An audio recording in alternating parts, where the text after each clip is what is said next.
मी सर्वात पहिले सर्व पत्रकार बंधूंचे आभार व्यक्त करतो आणि मनापासून दिलगिरी व्यक्त करतो की पत्रकार परिषदेला उशीर झाला।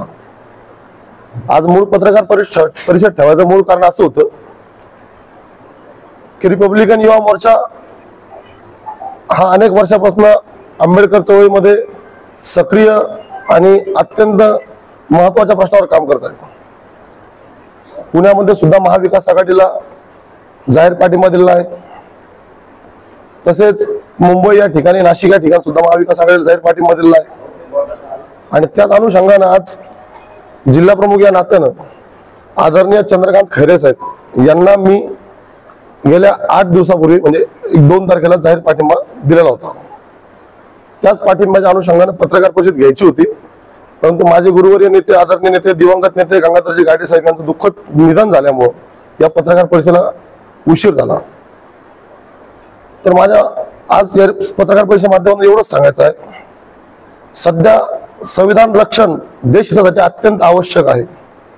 राज्यघटनेविरुद्ध कट कारस्थान रचण्याचं भाजप सरकार जे काही कट कारस्थान करत आहेत त्यांना धडा शिकवण्यासाठी आम्हाला महाविकास आघाडी सोबत जाणे अत्यंत गरजेचे वाटते। त्यामुळे रिपब्लिकन युवा मोर्चा आदरणीय चंद्रकांत खैरे साहेब यांना संविधान रक्षणासाठी महाविकास आघाडीला पूर्णपणे जाहीर पाठिंबा देत आहोत। पूर्ण तालुकाभर आम्ही फिरत आहोत। पूर्ण तालुक्याचे अध्यक्ष हे पूर्णपणे आदरणीय खैरे साहेबांचा प्रचार प्रसार करत आहोत। आणि खैरे साहेब हे जातीने एससी असल्यामुळे त्यांना मतदान करा असं माझं आजच्या या पत्रकार परिषदेतून जाहीर आव्हान असेल। अनेक लोकांच्या मनात त्यांचा गैरसमज, ते ओबीसी आहेत, ते एससी आहेत, ते मागासवर्गीय आहेत, ते बाबासाहेबांचे विचारचे आहेत, त्यामुळे त्यांना मतदान करा या आजच्या पत्रकार परिषदेत जाहीरपणे सांगतो।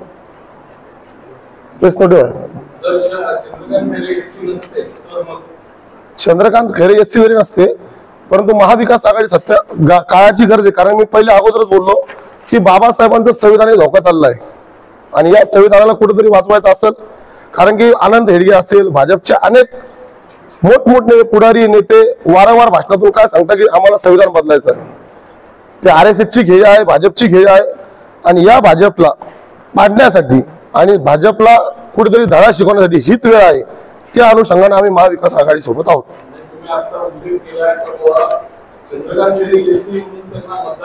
मी माझ्या समाजाला आवाहन करत आहे। त्याचं कारण असं आहे की आज चंद्रकांत खैरे तुम्ही बघितलं मागच्या 5 वर्षामध्ये जे खासदार होते त्यांचे 2.5 वर्ष फक्त सत्कारामध्ये गेले आणि 2.5 वर्ष कोविड काळामध्ये गेले। त्याच्यामुळे काय विकासाचा इथं झाला हे तुम्ही सांगा।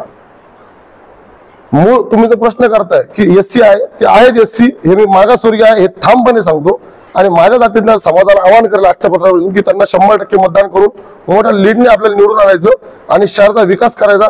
आणि इथून पुढे खैरे साहेब सुद्धा मागासवर्गीयांच्या प्रश्नावर 100% संसदेमध्ये, पार्लमेंटमध्ये प्रश्न मांडतील आणि ते सोडवण्याचं काम करतील, एवढं मला आज वाटतं। कारण आम्ही ज्या चर्चा केल्या त्या अपेक्षित मला त्या अनुषंगाने वाटतं म्हणून मी बोललो।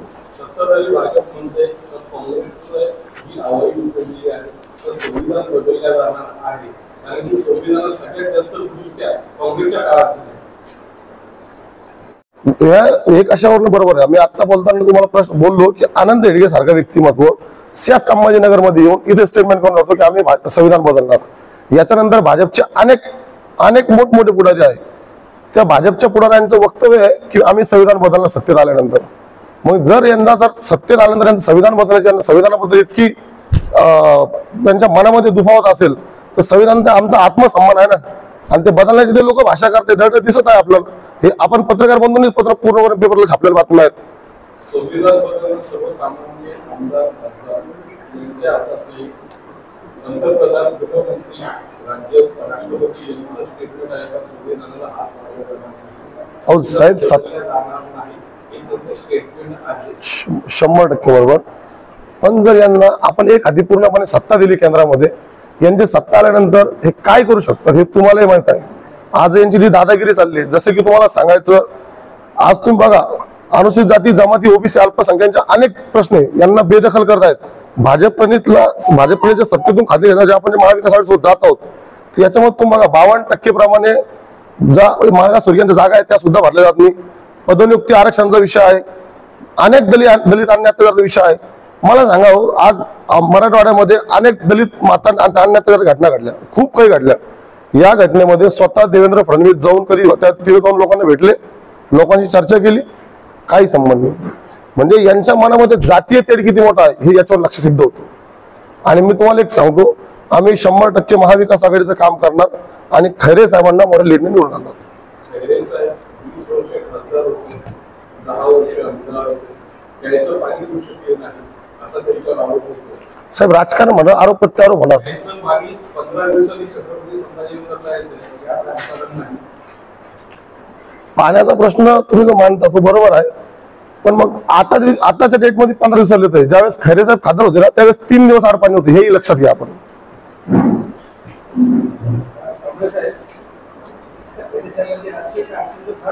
थोडं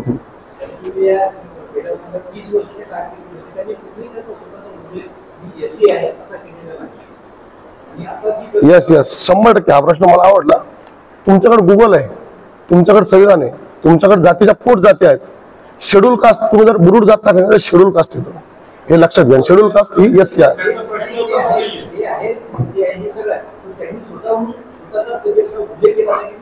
मी त्यावेळेस त्यांच्यासोबत चर्चा केली ना, ही ज्या चर्चा नंतरच पत्रकार परिषद मी घेत आहे आणि नैतिक जबाबदारीपूर्वक हा मुद्दा मांडत आहे.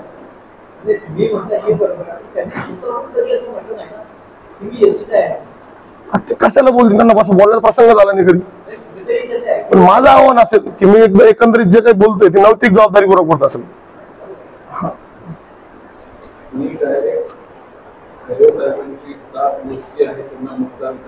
हो, जाहीर आव्हान करतो. नाही, मी माझ्या पक्षामार्फत संघटनेमार्फत आवाहन करत आहे. नाही सर, नाही, 100% नाही.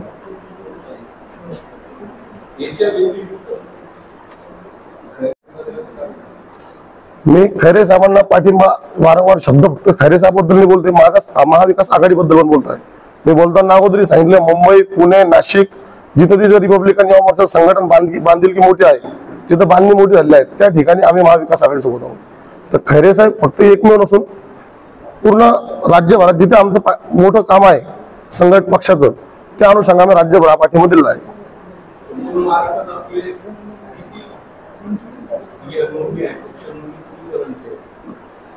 एवढं मी नाही सांगू शकत, परंतु संघटन बांधणी मोठं आहे आपलं, एवढं नक्की सांगेल. कारण की पक्ष प्रमुखाला या सर्व गोष्टी माहिती, मी जिल्हा प्रमुख यांना एवढं सांगू शकतो की तुम्ही माझ्या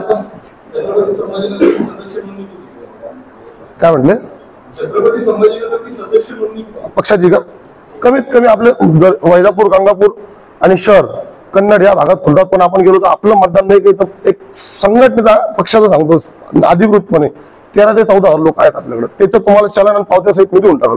आपण दरवर्षी सदस्य नोंदणी अभियान घेत असतो. 3 ऑक्टोबरला डॉक्टर बाबासाहेब आंबेडकरांनी जो रिपब्लिकन पक्ष स्थापन केला होता, त्या पक्षाचा वर्धापन दिवशी आपण सदस्य नोंदणी रिपब्लिकन डे साजरा करतो आणि त्या दिवशी रिपब्लिकन पक्ष वर्धापन दिन साजरा करतो. त्या दिवशी आम्ही सदस्य नोंदणी घेत असतो.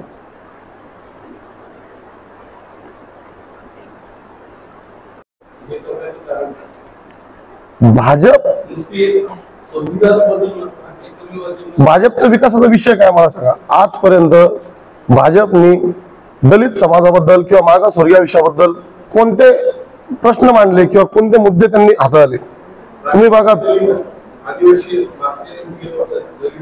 हो, पण त्यांनी काय मुद्दे मांडले? त्यांना तर एका मंदिरामध्ये जायला बंदी आणली होती. हाही प्रश्न लक्षात आहे का?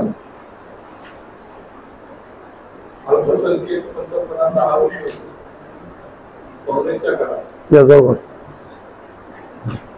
काँग्रेसच्या काळात अल्पसंख्यक 10 वर्ष होते. आता अल्पसंख्यक चांगले दिवस पुन्हा आले असं पण वाटतं.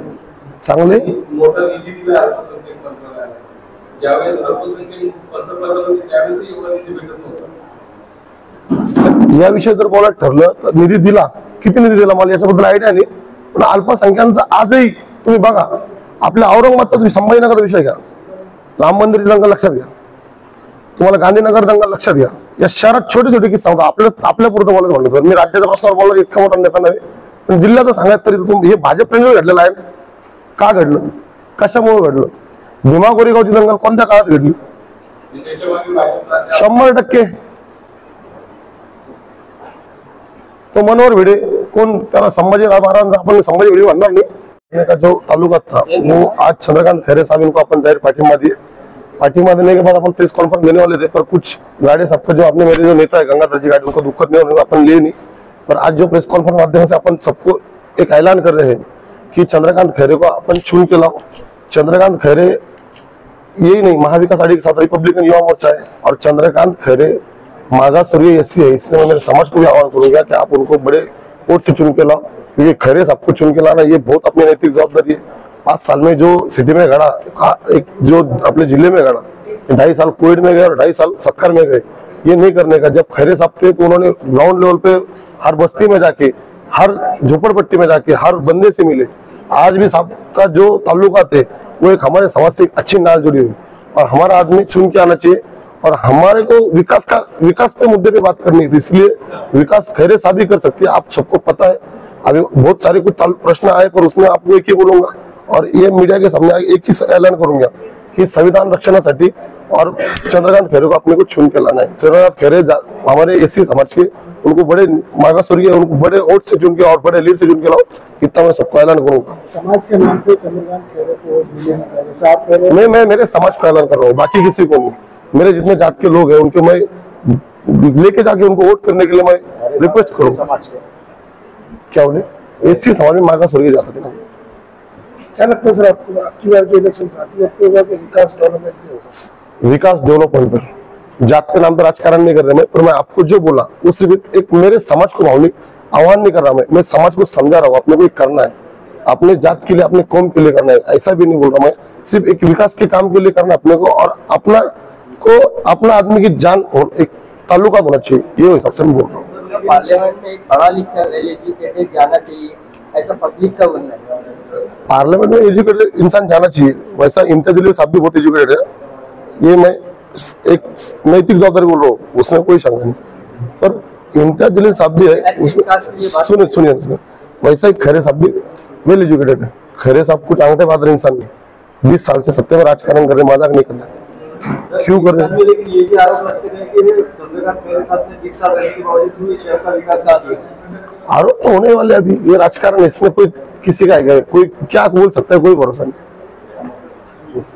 Thank you.